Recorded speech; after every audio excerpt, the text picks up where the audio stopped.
Assalamualaikum, nama saya Nur Aminti Sofian daripada kelas DE5C, nombor matrik 03 DEE 18F1056 daripada Diploma Kejuruteraan Elektrik dan Elektronik.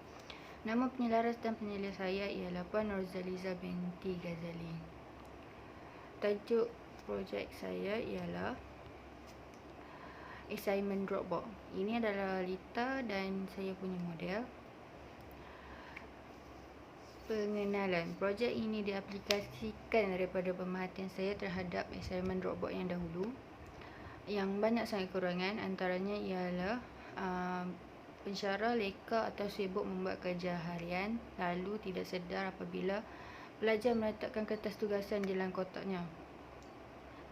Projek ini dicipta berasaskan sistem IoT di mana pensyarah akan mendapat notifikasi di telefon pintar menunjukkan bahawa ada tugasan pelajar yang telah dihantar di dalam kotaknya. Assignment Dropbox ini juga sangat berguna dan bermanfaat kepada para pendidik yang akan datang bagi membantu menguruskan penghantaran tugasan pelajar mereka dengan lebih efektif dan sistematik. Penyataan masalah. Antara masalah yang terdapat yang berlaku dalam sistem penghantaran tugasan kepada pensyarah ialah pelajar tidak menghantar tugasan pada waktu dan masa yang telah ditetapkan. Pensyarah tidak peka apabila pelajar meletakkan tugasan di dalam kotaknya, dan pelajar tidak tahu di mana tempat pensyarah tersebut kerana bila di IPT selalunya tempat pensyarah banyak, so susah untuk cari.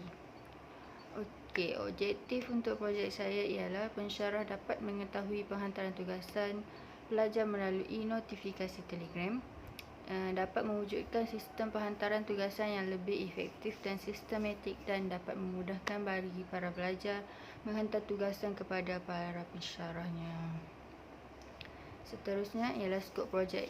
Skop sesuai digunakan di institusi pengajian tinggi seperti politeknik dan universiti. Projek ini sesuai diletakkan di luar pejabat pensyarah ataupun di lobi, misalnya lobi office pensyarah. Projek ini menggunakan NodeMCU ESP8266 bagi sistem penghantaran data kepada telefon pintar pensyarah. Ini adalah carta alih bagi projek 2. Gambar raja blok bagi projek saya ialah input yang digunakan infrared sensor 2 dan output yang ni ialah LCD screen dan phone. Microcontroller yang digunakan ialah NodeMCU sebagai Wi-Fi. Ini adalah operasi litar. Ini adalah antara komponen yang saya gunakan. Ini adalah IR sensor, satu untuk count dan satu untuk door. Ini adalah NodeMCU dan ini I2C LCD. Untuk IR sensor, dia punya output akan disambungkan, untuk count akan disambungkan ke D6, dan output untuk IR sensor door akan disambungkan ke D5 NodeMCU. Untuk I2C LCD, SCL akan kaki SCL akan disambungkan ke D2 dan kaki HDL akan disambungkan ke D1. Ini adalah cara penggunaan secara manual bagi projek saya. Sambungkan wire USB dari laptop ke NodeMCU bagi mengaktifkan Lita projek. Dan buka hotspot dekat telefon untuk mengaktifkan sistem IoT pada NodeMCU. Apabila kertas tugasan dimasukkan, sensor count akan mula mengira dan paparkan pada LCD jumlah tersebut. Seterusnya, jumlah tersebut akan dihantar ke notifikasi Telegram pengguna mengatakan dokumen submit berapa. Apabila kotak dibuka, sensor door akan kesan dan sensor count akan mula mengira daripada kosong balik. Ini adalah coding saya. Dekat sini adalah untuk LCD, ini untuk hotspot dan ini untuk Telegram.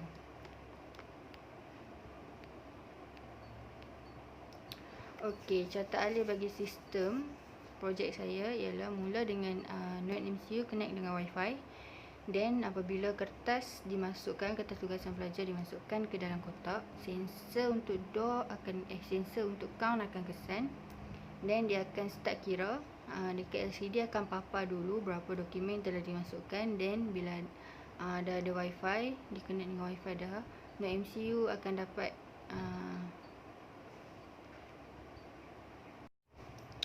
bagi hasil dan pengujian dan analisa projek saya. First, liputan wifi, sama ada pensyarah berada di dalam ataupun di luar politeknik. Pensyarah tetap akan mendapat notifikasi dekat telefonnya kerana Node MCU akan connect dengan wifi poli, contoh poli. So dia akan terus ada hotspot wifi dekat Node MCU tu. So sama ada pensyarah berada di dalam ataupun di luar politeknik, pensyarah tetap akan mendapat notifikasi. Untuk bilangan kertas, maksimum bilangan kertas yang boleh dimasukkan dekat dalam kotak ini adalah tidak melebihi 300 keping. Kerana kalau lebih, maybe dia akan jejaskan kiraan untuk kertas masuk. Sebab dia maybe akan terkena sensor. Maybe dia akan terus kira walaupun kertas tak dimasukkan. Seterusnya ialah komponen dan kos yang digunakan dalam projek saya. Ini adalah antara anggaran yang saya gunakan. Kesimpulannya, assignment robot ini dapat berfungsi dengan baik dan lancar seperti yang saya harapkan.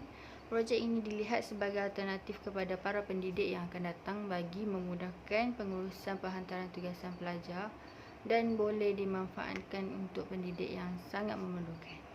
Oleh yang demikian, projek yang dibangunkan ini telah berjaya mencapai objektif yang telah ditetapkan bagi mewujudkan sistem penghantaran tugasan yang lebih efektif dan sistematik di masa akan datang.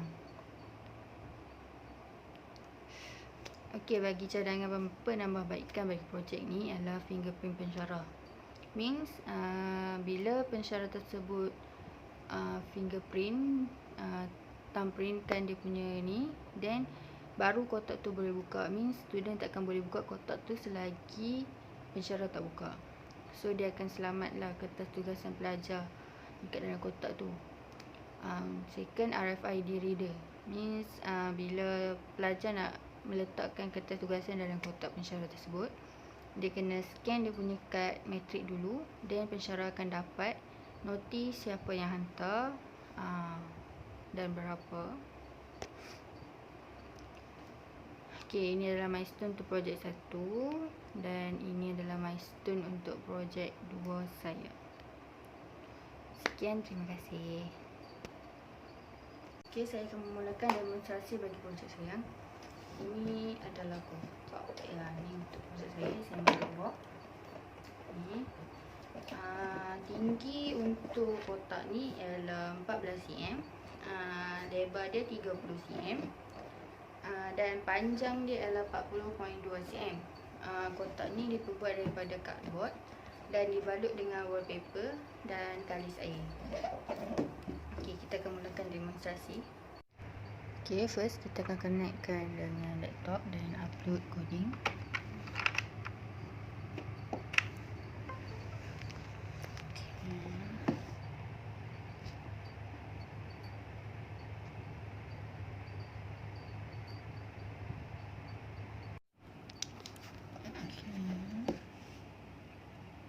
Kat ujung ni maksudnya dia connect dengan wifi.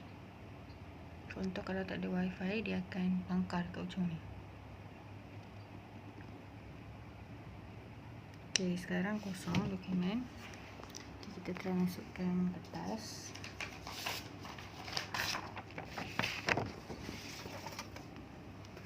Okey, bilangan ni akan jadi 1. Dan akan masuk nanti dekat Telegram. Tunjukkan ada dokumen 1 ni. Okey, kita try masukkan yang kedua.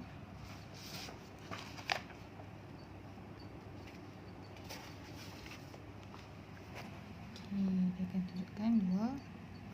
Dan dia akan masuk nanti dekat Telegram. Kita try masukkan yang ketiga dulu. Okey, kita tunjukkan 3. Dan dia akan masuk nanti dekat Telegram. Okey, sekarang kita try buka kotak dan ambil.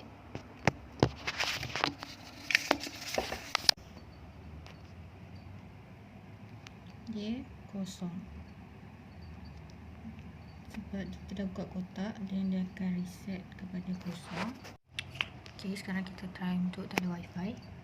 Ni angka kat ujung ni means tak ada wifi. Jam dia pun tak betul. Okay, kita masukkan kertas lah.